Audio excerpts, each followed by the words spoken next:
The ICE surge in Minnesota is coming to an end. That's what border czar Tom Homan said earlier on today at a press conference. Of course, it's been a tragic few weeks, a month to start 2026 there following these immigration enforcement operations. I want to put up a post from the Associated Press talking about federal authorities announced the end of this crackdown in Minnesota that led to mass detention, protests, and 2 deaths. Let's continue on here on Live Now from Fox and bring into the conversation from our Fox 9 team, Soyoung Kim. Thank you so much for joining us here on Live Now from Fox. And obviously there's a pullback of federal enforcement officers there. What can you tell us? Hey, Andy, we're here at the site of Alex Preddy's memorial, and we've been speaking with people and getting their reaction about border czar Tom Homan's announcement that Operation Metro Surge is coming to an end. And many people we're hearing are echoing Governor Tim Walz's reaction to the news. They say they're cautiously optimistic, but they also say the work doesn't end just because the federal officers are departing Minnesota. Take a listen. Even if they go, there's a lot to be done. A lot of it is healing. A lot of it is the small business. A lot of the murders that happened here. And the fatal shooting of Alex Preddy here near 26th Street and Nicollet Avenue in Minneapolis on January 24th is where we saw Operation Metro Surge begin to shift shortly after border czar Tom Homan took over command of the surge. Now, just a couple hours ago, Homan announcing a complete drawdown is in the works. Operation Metro Surge began in Minnesota on December 1st. At the height of the surge, there were 3,000 federal immigration officers in Minnesota. Homan says they're ending the surge because they've accomplished what they set out to, and says they think they're leaving the state safer after making 4,000 arrests and have commitments from state and local law enforcement for more coordination to arrest public safety threats in jails. And also, Homan speaking today, he also acknowledged there were some issues with the operation when he arrived, but says he was able to streamline chain of command, increase communication with state and local partners, and made clear there is zero tolerance for misconduct. And Homan says the drawdown process has already begun and will go into next week. For now, live in Minneapolis, I'll send it back to you. All right, thank you so much, Soyoung. And I do want to ask you, because they say this drawdown is going to be going into effect this week and into next week. Have we seen it change over since that tragic death of Alex Preddy? Have we seen less federal law enforcement around, and will we even see even fewer in the coming weeks? Yeah, so since Homan took over a couple weeks ago, last week there was an official drawdown of 700 officers, and that was immediate as of last Wednesday. So 700 have already left. Homan, in his announcement today, says that process is in the works of obviously getting 2,000 personnel moved. Won't happen overnight, so all of that is in the works. He expects by next week the surge and those federal officers will either go back to their original duty stations or they'll get deployed elsewhere around the country to work on immigration enforcement. All right, very good. Operation Metro Surge coming to an end in Minnesota. Of course, lots of the community rattled by what they saw transpire over the last few weeks. All right, Soyoung Kim, thank you so much for your reporting here on Live Now. Thank you.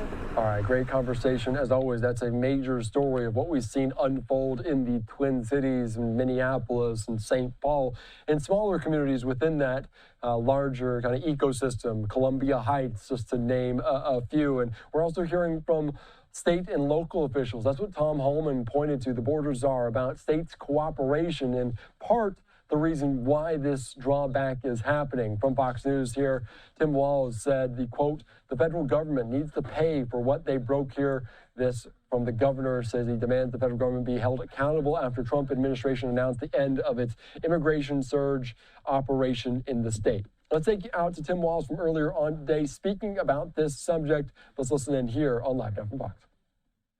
Good morning, everyone.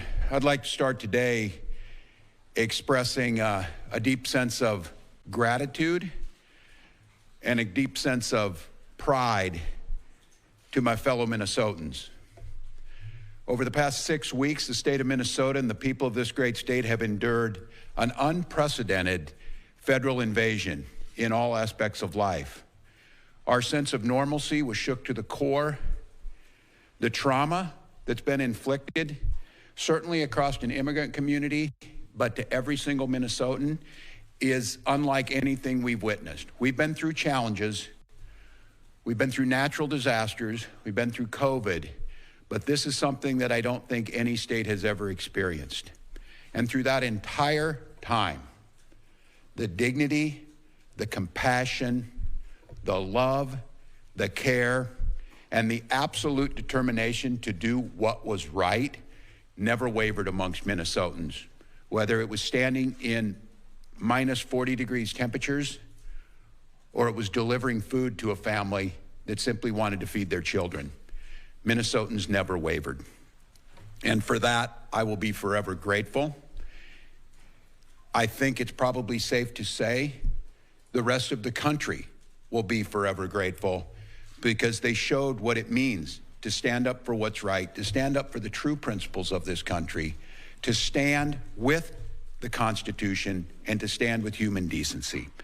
And so I want to note that the announcement today by Mr. Homan, we are cautiously optimistic, as we've said, and that this surge of untrained, aggressive federal agents are going to leave Minnesota. And I guess they'll go wherever they're going to go. But the fact of the matter is, they left us with deep damage, generational trauma. They left us with economic ruin in some cases. They left us with many unanswered questions. Where are our children? Where and what is the process of the investigations into those that were responsible for the deaths of Renee and Alex? So while the federal government may move on to whatever next thing they want to do, the state of Minnesota and our administration is unwaveringly focused on the recovery of what they did. And there will be many steps in this process, many answers that we still need to get and will pursue. But as we started earlier this week, one of the first things we can do and what we're focusing on today is what can we start doing on the economic recovery, the damage that has been done to our economy, specifically to small business owners, and even more specifically to immigrant small business owners, which for every other administration and for most of our history is the epitome of the American dream. Come to this country with nothing and build something to be proud of, build something that creates jobs, build something that creates this incredible diversity and a food scene across this state that is second to none, to entrepreneurship, to the work that they've done. Meeting a few weeks ago down at the Hmong market, and a gentleman who came here and got a food stall, and 3 of his children are now medical doctors that went through American universities to become medical doctors to help make this state the best for healthcare. Those are stories we should be celebrating, not dangerous police chases through peaceful neighborhoods, not little boys in little backpacks being hauled away, and not mourning of parents and family for American and Minnesota citizens being killed on the streets. So, Minnesota, on behalf of not just this state, but the country, thank you. That same energy now needs to be directed towards recovery, to finding ways that people have done during these challenging months to go forward. So I want to say this damage is still being assessed, but we do know, and you're going to hear from some folks, you're going to hear from Henry, you'll hear from Commissioner Verlick about where we're at on the front end of this, and we're going to be proposing a reinstitution of our small business emergency fund. It's what we used very successfully during COVID in the recovery and the economic recovery that we saw in Minnesota that outpaced most of the rest of the country.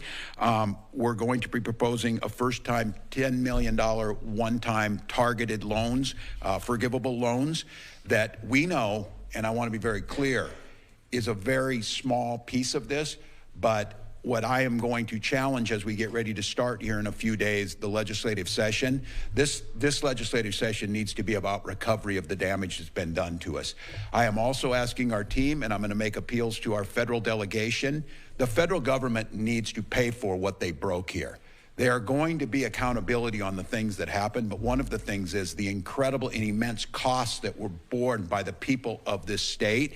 The federal government needs to be responsible. You don't get to break things and then just leave without doing something about it. So we're going to be asking the federal delegation to be investing and doing the things necessary. We have been in contact with federal leadership as a negotiation is happening right now on DHS funding and all of the things that we have an expectation, whether it be the investigations, whether it be going forward, no masks, because this, I got to tell you, one of the things, and I'm in contact with a lot of my colleagues, both at the federal level with the Senate and the House, but especially governors, I don't want these folks showing up somewhere else and doing this. So the changes that need to be made, the investments that need to come back, they need to show, they being the federal government and they being this administration, they need to do more. But I'm not going to hold my breath that the federal government's going to do the right thing. What I am going to do is I'm going to bet on the people of this state.